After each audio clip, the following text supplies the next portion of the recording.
nós outros, nenhuma aliança eterna somos. Na graça de Jesus nós somos um. No amor de Deus e Pai nós somos um. Na comunhão do Espírito, nenhuma aliança eterna somos um.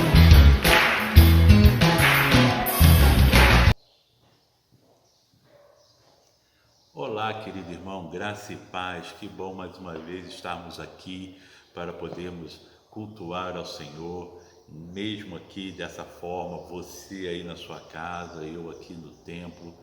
Nesse momento, a sua casa é um templo para que possamos juntos adorar ao Senhor, e eu quero te propor isso nesse momento, estarmos fazendo um verdadeiro culto, um culto racional, um culto em que o Senhor é adorado e glorificado. Vamos orar nesse momento. Quero orar pela tua vida, quero orar por esse tempo que estamos vivendo. Vamos orar. Amado Deus, Pai eterno, glorificado é o teu nome, Senhor, porque tu tens sido um Deus tão bondoso, tão cuidador, tão protetor, Senhor, e mesmo passando por fases tão difíceis e de perdas, Senhor, nós podemos descansar em Ti e sentir o cuidado que Tu tens tido conosco, Senhor. Nós pedimos que nesse momento cada lar possa estar cheio da Tua glória e da Tua presença, que cada lar seja um templo agora de adoração e que em cada um haja verdadeiros adoradores para glorificar o Teu nome. Dá-nos, ó Pai, esse tempo de renovo, de refrigério e de adoração. É o que nós te pedimos, no nome de Jesus. Amém e amém. Amém, irmãos? Que bom, podemos estar assim. É importante já de início, eu estou aqui ressaltando e lembrando os irmãos, não estamos impedidos de realizar o culto presencial. Legalmente, nós não estamos impedidos, mas nós decidimos, por uma questão de consciência, estarmos assim por enquanto.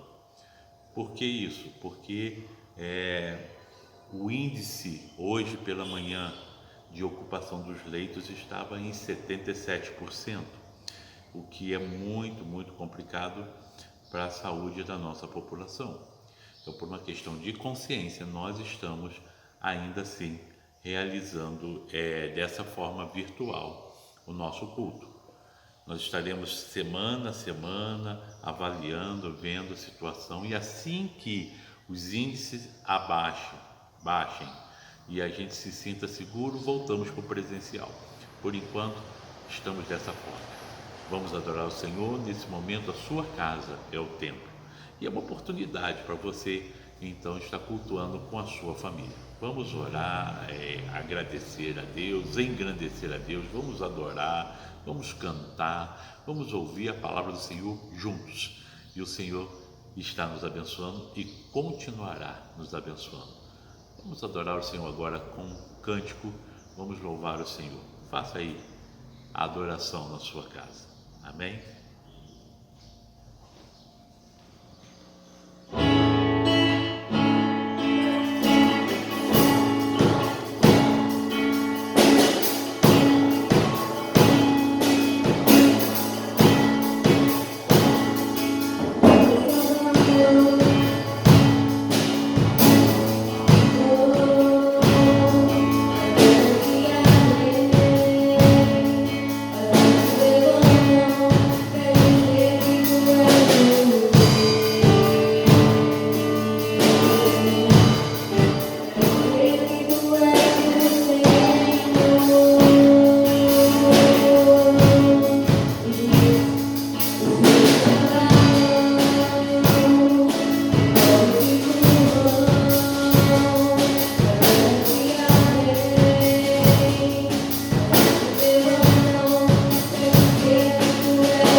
Amém, amém.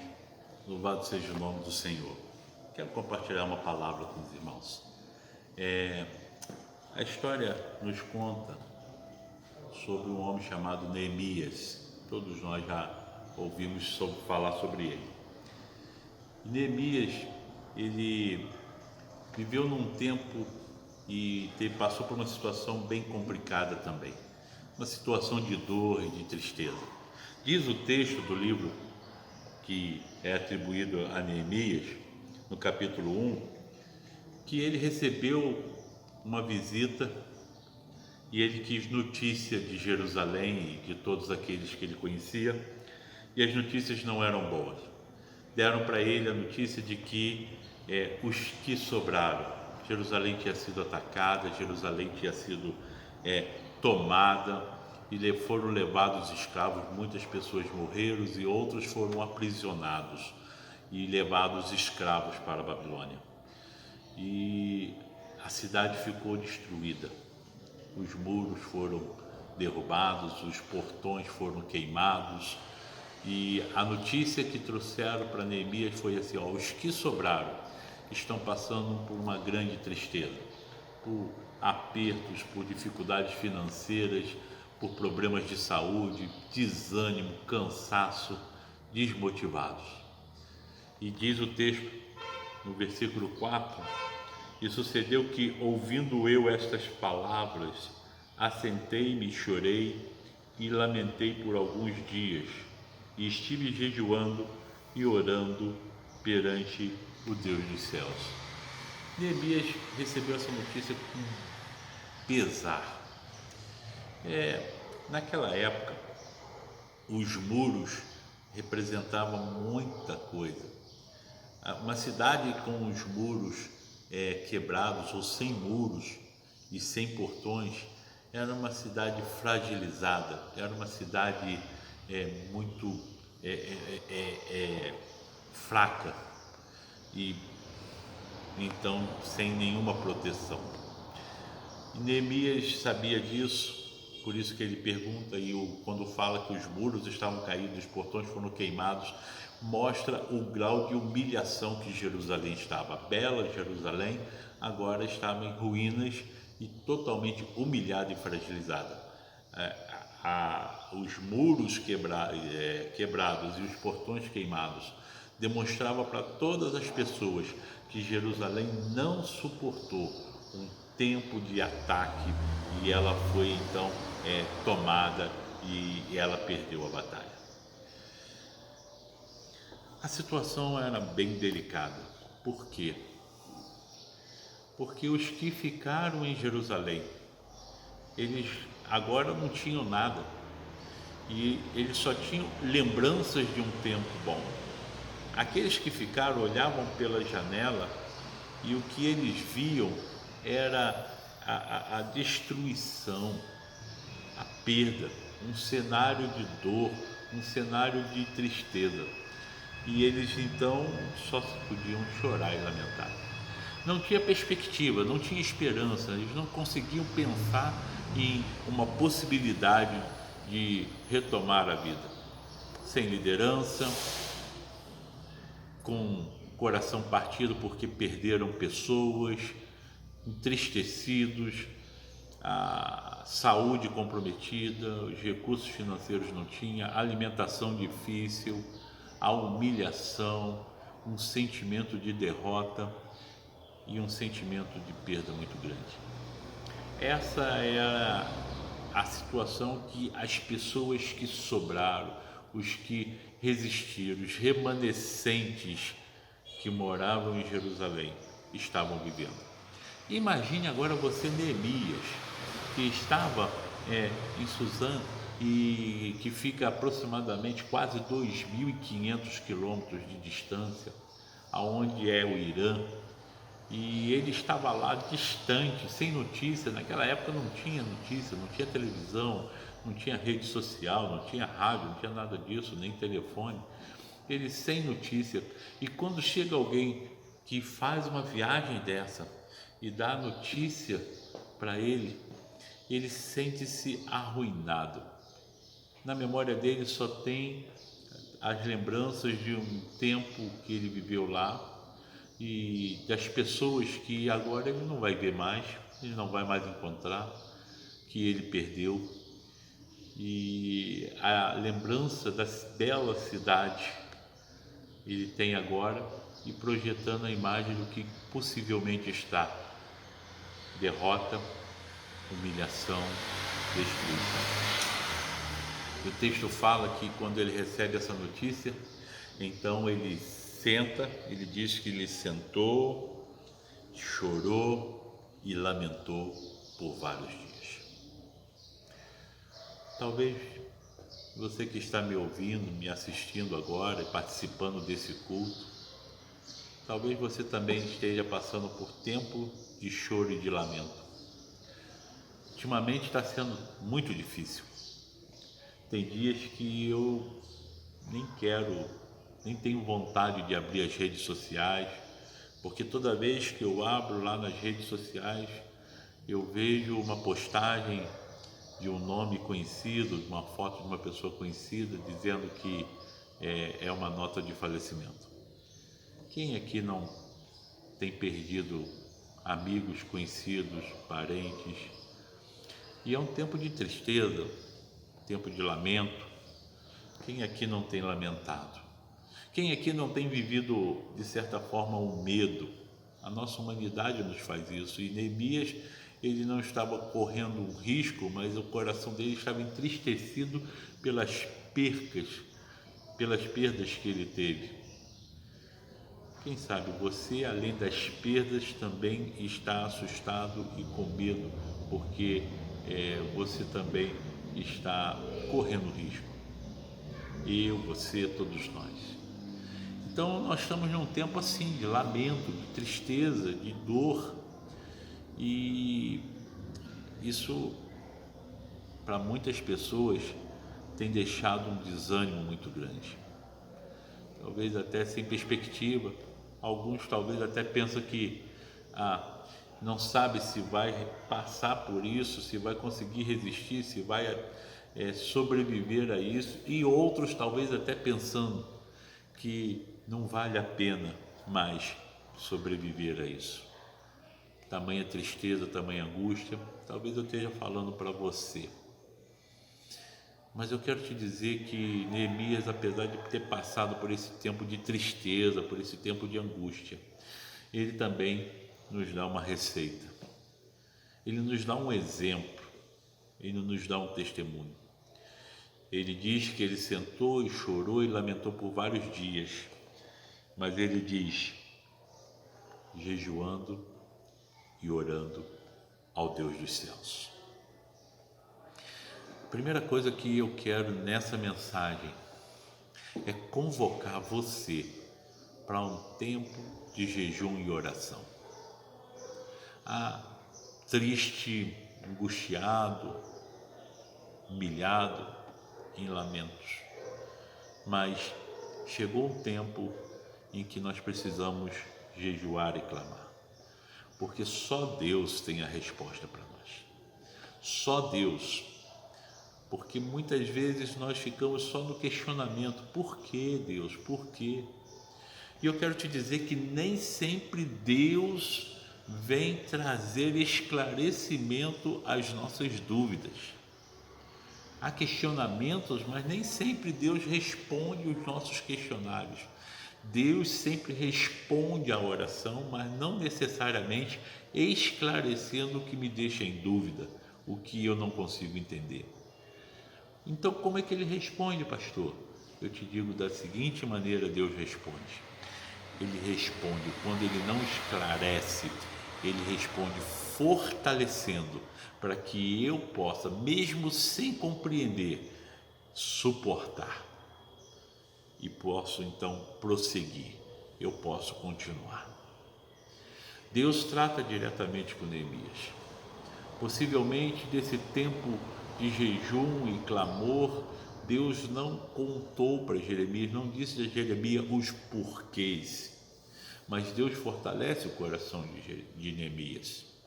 Neemias então agora ele está numa outra postura. Então eu quero te chamar para uma outra postura, mesmo sem força, mesmo com o coração abalado, mesmo sentindo a dor talvez da perda. Eu quero te chamar para um tempo de jejum e clamor. Eu não vou determinar aqui o prazo, nem o horário, nem como vai ser, mas é um propósito que você vai fazer com Deus, e de buscar a Deus, o Deus que tem as respostas, o Deus que pode nos fortalecer, o Deus que nos renova. Busque a Ele, clame, jejue, de acordo com as tuas possibilidades, com o teu propósito. Jejue, não só uma vez, mas por um período que Deus colocar no teu coração, os dias que forem necessários, até que você obtenha a resposta de Deus, quer seja esclarecendo, quer seja fortalecendo. Neemias fez isso, e ele então agora ele está servindo, no capítulo 2, ele está servindo o rei, ele está lá fazendo o seu papel. E Neemias era copeiro e ele está ali cumprindo com as suas tarefas. Mas diz o texto que ele nunca se apresentou diante do rei triste, mas agora era inevitável e ele estava triste, a tal ponto que o rei percebe, e o rei pergunta: Neemias, por que você está triste assim? Teu rosto, teu semblante mostra que você está triste. O que está acontecendo? E Neemias desabafa ao rei e diz assim: Rei, eu não posso ficar alegre. O meu povo foi dizimado, a minha cidade está destruída, os muros estão quebrados, os portões foram queimados, a humilhação foi instituída, foi instalada sobre a minha terra e não tem como eu ficar alegre, eu estou triste. E o rei então faz uma pergunta para Neemias e diz assim: o que você quer que eu faça por você, Neemias? E mais uma vez Neemias nos dá a receita, e ele diz o texto que ele ora ao Senhor, ele busca ao Senhor para saber em que ele tem que fazer. E agora vem a segunda parte. A primeira parte, num tempo de lamento e num tempo de choro, né, jejuar e clamar, e eu estou convocando você a isso. Mas a segunda parte vem em seguida, que agora Neemias não vai simplesmente pedir para Deus fortalecer ou Deus responder. Neemias vai a Deus e pergunta para Deus: Senhor, o que o Senhor quer que eu faça? O que eu posso fazer? Agora ele vai e ele então é chamado por Deus, né? É resposta de Deus, e Neemias chega para o rei e fala assim: Rei, se for possível, me envia para minha terra, para que eu reconstrua os muros da cidade. Sabe, nesse tempo difícil, nesse tempo de lamento, de perda, de dor, de choro, que você possivelmente está passando e que todos nós passamos, nesse tempo, Deus nos chama a uma atitude, porque há pessoas que já perderam a esperança, mas nós não podemos parar. Deus não nos chama para parar, Deus não nos chama para desistirmos, muito pelo contrário. Deus é o Deus da vida e só Ele determina o prazo da minha vida e da sua vida, e nós precisamos entender isso. Nossa história não pode parar por nossa decisão, porque aí a gente está frustrando os projetos de Deus. Deus decide qual é o tempo que nós vamos estar escrevendo a história. E Deus tinha um propósito na vida de Neemias, e pessoas estavam lá pensando que já não havia mais solução. Neemias não tinha as qualificações para fazer o que ele tinha que fazer, que Deus estava enviando ele para fazer. Neemias era um copeiro, Neemias não era um engenheiro, Neemias não era um construtor, Neemias era um copeiro. Mas Deus desafia Neemias a voltar para a sua terra, para reconstruir. Querido, talvez você se sinta muito incapaz, você está triste, você está se lamentando, você está angustiado, quem sabe, isso faz parte da nossa humanidade, mas Deus está chamando você para fazer a diferença no meio de um cenário de caos, no meio de um cenário em que a população está desanimada, desmotivada, alguns passando por apertos, alguns passando por dificuldades, alguns passando por momentos realmente de restrições. Deus chama você. Deus chamou Neemias. Neemias então agora fala com o rei: rei, me envia. Talvez, quem sabe, o rei até pensou, o texto não fala, mas o rei talvez até pensou e talvez até tenha falado para Neemias: mas o que você pode fazer? Neemias falou assim: eu posso fazer a diferença na vida dos outros. Neemias vai à cidade Neemias vai cuidar da cidade e reconstrói os muros da cidade, reconstrói os portões. Neemias vai lá reconstruir a humilhação em que vivia o povo, a fragilidade. Neemias vai motivar as pessoas. Neemias chega lá e convoca o povo e fala assim: ó, nós podemos reconstruir, nós podemos começar de novo.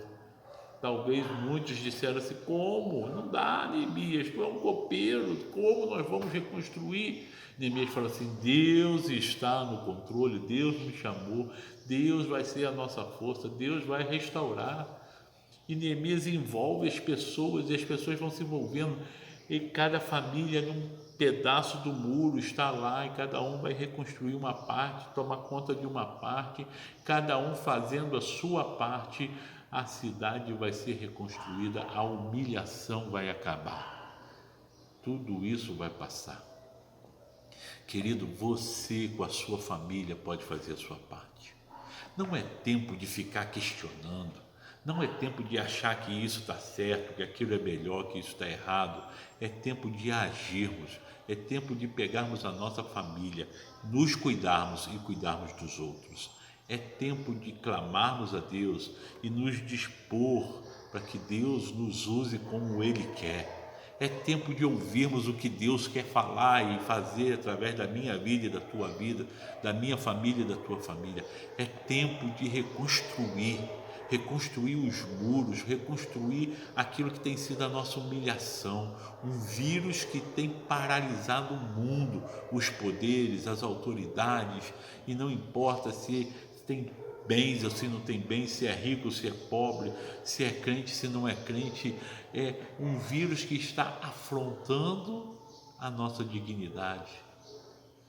É tempo do povo de Deus clamar, orar, se dispor, porque se fizermos isso, Deus vem, sara a nossa terra e cura as nossas feridas. Deus está nos chamando para isso, Deus está te chamando para isso. Cuide da sua família, se cuide, seja obediente, mas não pare, clame a Deus e testemunhe esperança, porque tudo isso vai passar. Podemos reconstruir os muros, a começar com o trabalho da nossa família, cuidando da nossa casa, cuidando das pessoas ao nosso redor, cuidando dos vizinhos, levando a esperança. Foi o principal que Neemias fez, chegando lá e dizendo: nós podemos reconstruir. Deus me deu uma palavra e nós vamos reconstruir. Pois bem, eu quero te dizer, nesse momento, Deus está nos dando uma palavra, dizendo: podemos reconstruir, podemos começar de novo. Deus tem restauração para nós. Perdas teremos. Neemias sabia que havia pessoas que ele não conseguiria ver mais, que ele não teria mais acesso. Neemias sabia que tinha coisas que não seriam como antes, mas Neemias sabia que Deus tinha um novo tempo para ele e para o povo dele. Nós hoje precisamos saber disso. Perdas nós tivemos e lamentamos. Pessoas não veremos mais, infelizmente. Mas Deus tem um novo tempo para nós. Deus ainda tem uma história para mim e para você. Vamos fazer parte dessa história. Vamos reconstruir. Vamos fazer diferença. Vamos levar esperança, porque o nosso Deus é o Deus da esperança. Mesmo que não tenhamos todas as respostas, mas que tenhamos de Deus força para seguir confiando e continuar levando esperança e levando a palavra dele para todas as pessoas.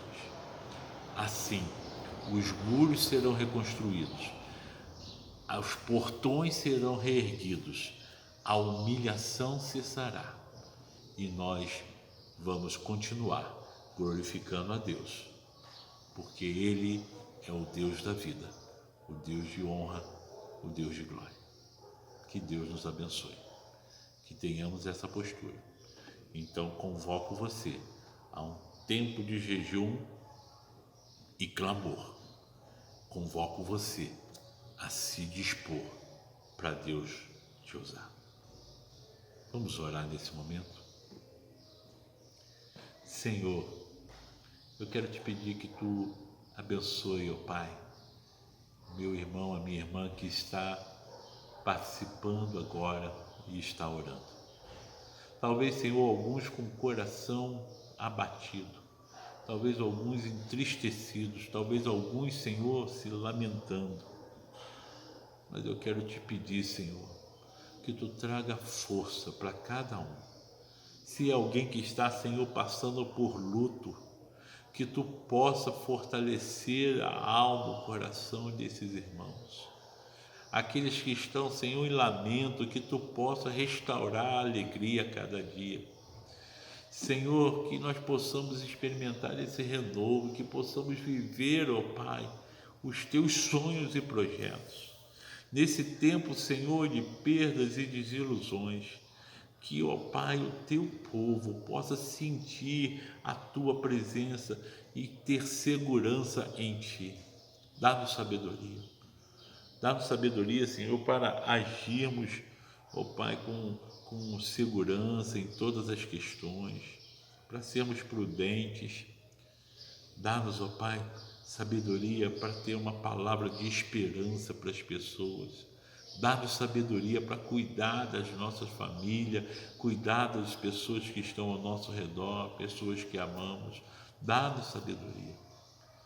E se, ó Pai, nós sofremos ainda ou com a doença, ou com alguma situação consequente dela, que possamos ser fortes e consolados pelo Teu Espírito, para assim vencermos e reconstruirmos tudo aquilo que tem sido humilhação para a nossa humanidade.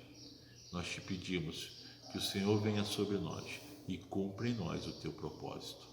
No nome de Jesus. Amém. Pois é, irmãos, esse é o nosso propósito. Te chamo a isso, te convoco a isso. Vamos caminhar assim e vamos vencer, porque o Senhor é o nosso Deus. Sempre, sempre. Nós vamos adorar mais uma vez. E logo em seguida vamos estar dando alguns anúncios e dando a bênção apostólica.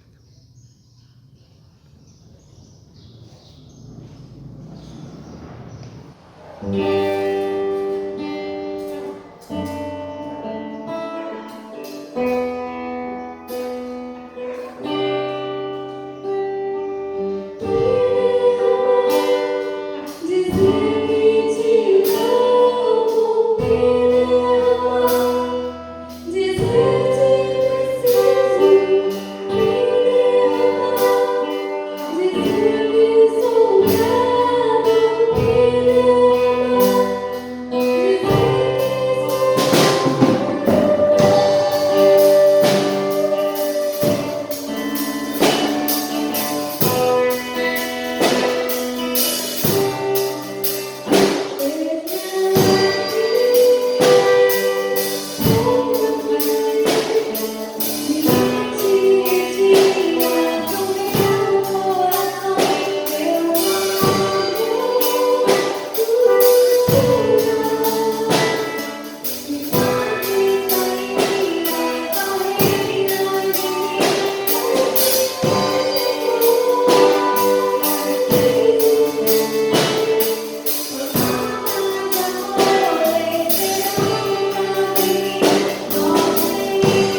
eu quero te dar alguns anúncios. Eu quero te dizer o seguinte: como falei no início do vídeo, nós não estamos proibidos de ter culto. Nós estamos nesse momento no online por uma questão de consciência. É recomendável que com os índices acima de 70% nós tenhamos muita cautela, 70% de ocupação das UTIs, tenhamos muita cautela. Nós mesmos, pastores, tivemos uma conversa sobre isso. E exatamente nesse momento nós temos 77% de ocupação. Então, para que essa mensagem fique bem clara, nós não estamos proibidos, mas por uma questão de consciência e obediência, nós estamos no online. Então, a exemplo do que nós estamos fazendo na igreja, também preserve-se. Não saia por qualquer razão, só se realmente for necessário. Evite estar em lugares cheios. Tome cuidado. A sua vida é preciosa. Então, não haja como se ela não tivesse valor nenhum, porque ela tem valor. Então, tome cuidado. Siga todas as orientações de segurança. E nós vamos estar monitorando. A cada dia eu estou monitorando, olhando o painel e acompanhando como está. Assim que os índices abaixem, eu creio que nos próximos dias, ainda vai permanecer alto, mas logo vai abaixar. Então, os índices abaixando, nós retomamos para o presencial. Enquanto isso, eu estarei aqui transmitindo para você e trazendo a palavra de Deus para você. Você pode estar ofertando através da transferência bancária. Tem aí as informações que eu estou colocando no vídeo, pelo Pix ou pela conta bancária provisória que nós estamos usando para esse momento. Então você pode estar dizimando e ofertando. Quando você fizer isso, envie um link para o meu WhatsApp para que a gente possa lançar como dízimo, se for o caso, direitinho no seu nome, tudo certinho. Nós estamos tendo todo o cuidado para fazer da maneira mais transparente possível. O link também do meu WhatsApp direto está aí no vídeo, você poderá fazer isso então. Então, contribua. As nossas despesas da igreja continuam, luz, taxas, enfim, todas as nossas despesas. Precisamos que você esteja enviando a tua contribuição. Faça isso como um adorador, né? E também aos domingos pela manhã eu estou estando na igreja. Nós não temos culto, não temos reunião, mas eu abro o templo, estou fazendo as gravações e você pode vir aqui trazer o seu dízimo, trazer a sua oferta. E se quiser ter um momento de oração no altar, a igreja está à disposição. E os domingos pela manhã eu estou lá na igreja, aqui na igreja, fazendo isso, abrindo a igreja. Amém? E assim que tiver alguma novidade, alguma modificação no quadro, nós vamos estar divulgando isso e retomamos ao presencial. Temos orado por algumas pessoas, tivemos algumas perdas, né? Mas também Deus tem restaurado pessoas. E nós vamos continuar orando pelas pessoas. Eu tenho compartilhado os nomes no grupo da igreja e vamos seguir assim. Ore, clame, busque o Senhor, porque Ele tem vitória, Ele tem resposta para nós. Amém? Recebamos a bênção e vamos encerrar. Que o grande amor de Deus, o nosso Pai, a graça salvadora de Jesus, o Filho, a comunhão, a consolação, o poder e unção do Espírito Santo esteja com o povo de Deus que está participando desse culto nesse momento, hoje e para todo sempre. Amém e amém. Deus abençoe. Um grande beijo no coração. Graça e paz.